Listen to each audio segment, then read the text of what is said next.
माँ सरस्वती को प्रणाम करता हूँ। जी भाई।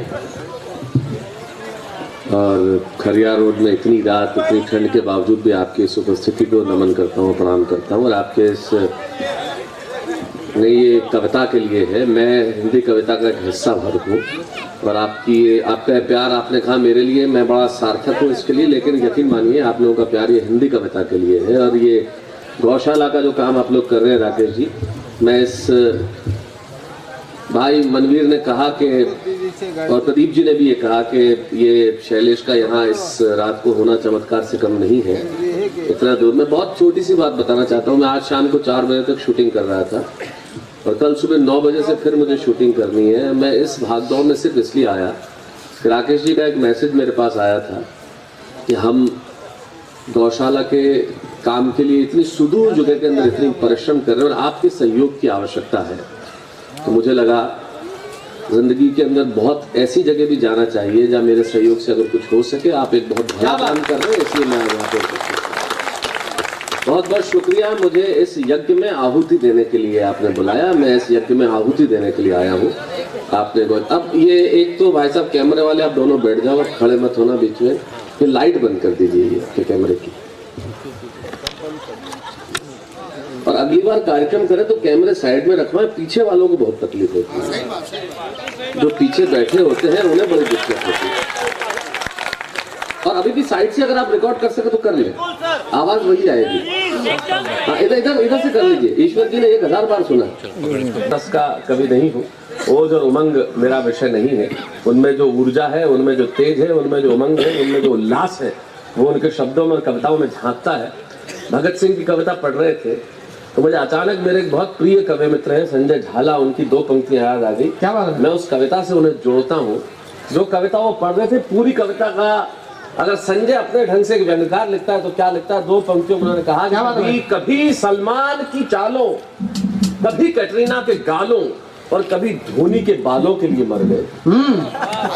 कभी सलमान की चालों, कभी कैटरीना के गालों, कभी धोनी के बालों के लिए मर गए। हम चेहरे चरित्र चालों के लिए मर गए। कहीं होते होंगे भगत सिंह तो कहते होंगे, यहाँ सुखदेव राजगुरु, हम भी किन सालों के लिए मर गए। वाह वाह वाह वाह वाह, क्या बात है भाई साहब, वाह। ये इस देश का सच, अद्भुत। और उस देश के सच को भाई मनवीर ने अपने रंग में, अपने ढंग में सुनाया। मैं इस रस का कवि नहीं हूं, लेकिन मेरे काव्य भूमिका निभाते हुए सिर्फ एक पंक्ति कहना चाहता हूं। जब कोई फांसी पे चढ़ता है या सीमाओं पे लड़ते हुए कोई शहीद होता है तो एक पंक्ति में मैं क्या कह सकता हूं। मैंने जीवन में प्रतिभा इससे अच्छा कुछ नहीं लिखा। जो एक पंक्ति में कहने जा रहा हूं, ये रस मनवीर का है, ये रस मनोज का है जो उन्होंने सुनाया। एक पंक्ति में कहता हूं कि जिस दिन तू शहीद हुआ, चाहे सीमा पे लौटा हुआ कोई आदमी चला जाए या फांसी पे चढ़ जाए, देश के लिए जो भी प्राण दे दे, जिस दिन तू शहीद हुआ न जाने किस तरह तेरी माँ सोई होगी। जिस दिन, सिर्फ एक शहीद हुआ कहता हूं, जिस दिन तू शहीद हुआ न जाने किस तरह तेरी माँ सोई होगी। मैं तो बस इतना जानूं, वो गोली भी तेरे सीने में उतरने से पहले रोई होगी। क्या बात है, वाह वाह वाह वाह वाह। ये मैं अपने ढंग से मैंने कहा। क्या बात है मनवीर, मेरा ये विषय नहीं, ये आपका विषय है। श्याम केसरवानी के कितने पोस्टर बनवाए आपने?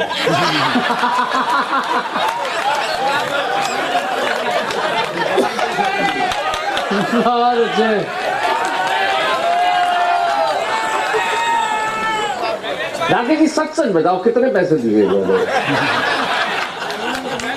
आयोजन मेन सूत्रधार यही है। चलिए, लेकिन अब बालाजी फर्नीचर का नाम हर गाय पे लिखा होगा। ये होता है व्यापारी, पैसा दे तो आदमी वसूल ऐसा करे। अच्छा, तो केशरवानी समझ देते ही मैं समझ गया था। ये देखो व्यापार होता है, ये होना चाहिए जीवन के अंदर। आदमी पैसा खर्च करे तो उसकी कीमत वसूल करनी चाहिए, है जी? नहीं, पक्का व्यापारी होना ही चाहिए। मैं तो आपका बहुत बड़ा समर्थक हूँ श्याम भाई, बहुत बड़ा समर्थक हूँ। आदमी पैसा खर्च करे तो सारा उसका कुछ मिलना तो चाहिए। 2 रुपए खर्च करके 50 रुपए कैसे निकाले, ये हिंदुस्तानी आदमी होता है। हिंदुस्तानी आदमी पानी बताशा खाए, एक्स्ट्रा पानी नहीं मांगे, ऐसा हो ही नहीं सकता। छोड़ तो देना ही पड़ेगा। कुल्फी खाते हुए देखो उसका डंडा प्राण छोड़ेगा। बात है भाई। ये हिंदुस्तानी चरित्र है हमारा। हम खर्च करें तो कुछ मजा तो आना चाहिए। अब ये मनवीर ने इतनी लंबी कविता सुनाई, बिलावल भुट्टो को न जाने किस किस को गालियां दी। श्याम केशवानी जी कभी नहीं देंगे, तो देना इतना आसान नहीं होता।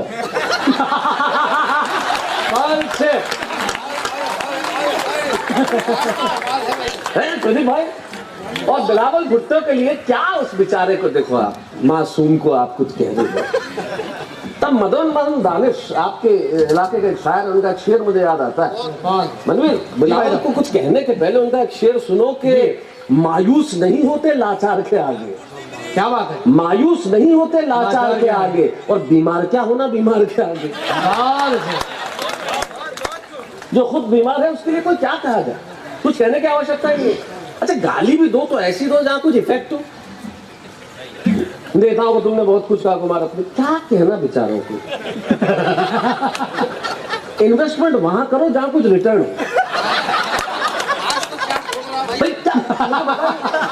नेताओं को क्या कहने की जरूरत है, नेता चोर है, डाकू है, लुटेरे हैं, भ्रष्ट है, डकैत है, इतने सारे शब्दों का वेस्टेज क्यों करते हो। इतना सा कह दो नेता है। और नेता उड़ीसा में, मतलब ये देखिए, मुझे इस धरती का चमत्कार है। आप देखिए कि 15 साल हो